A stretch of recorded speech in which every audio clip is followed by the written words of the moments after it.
Teacher actions, behaviors, beliefs, and knowledge shape the way in which teaching is undertaken. Actions and behaviors are observable and are understandably used to support teacher education for pre-service and teacher development for in-service teachers. Teacher beliefs and teacher knowledge, unless verbalized or externalized, are non-observable.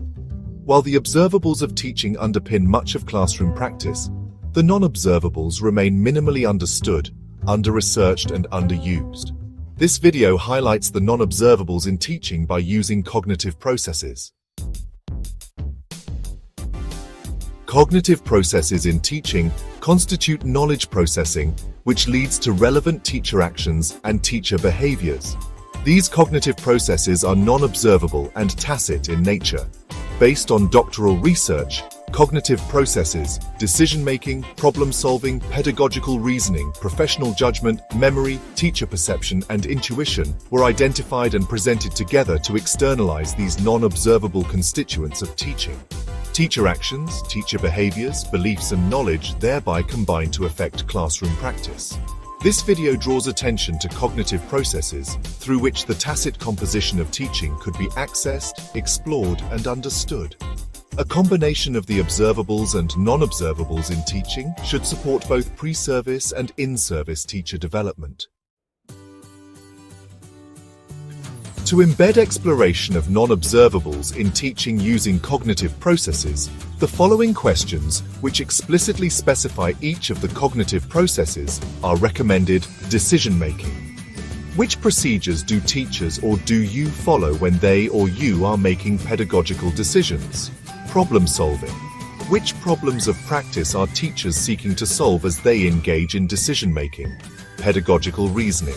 What are the pedagogical reasoning opportunities which are informing practice? Professional judgment.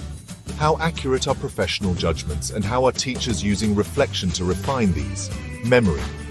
What is the impact of short-term, medium, and long-term memory on the efficiency of practice? Teacher perception. Is there a place for teacher perceptions? Intuition.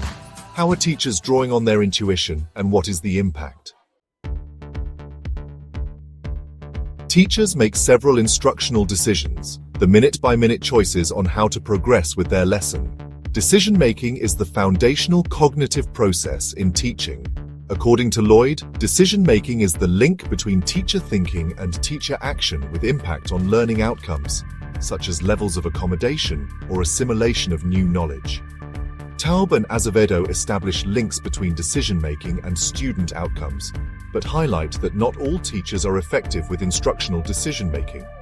Instructional or pedagogical decision-making is one of many cognitive processes, all of which capture the thinking, which is necessary for teaching.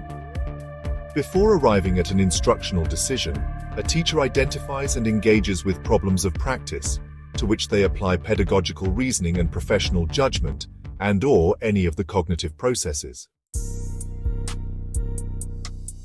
Depending on their stage of expertise development, for example, stages of the Dreyfus model of expertise development, novice, advanced, beginner, competent, proficient, and expert teachers draw on banks of examples or banks of outcomes from their experience, which are accessed through memory.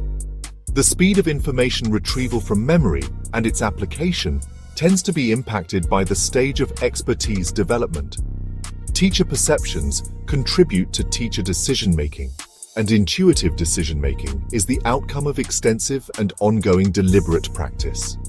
Intuition is essential for the spontaneity of teacher action, which preempts and prevents problems of practice. Teacher beliefs or pedagogical beliefs, which seem resistant to change, have an impact on teacher decision-making. In sum, teacher actions and behaviors, which are observable, combined with the non-observable beliefs and knowledge, result in classroom practice with related outcomes for student learning. Cognitive processes, as introduced in this video, evidence a way in which the non-observables in teaching could be accessed. It is therefore crucial for these implicit and explicit constituents of teaching to be addressed by teacher educators and continuous professional development facilitators for the development of pre-service and in-service teachers.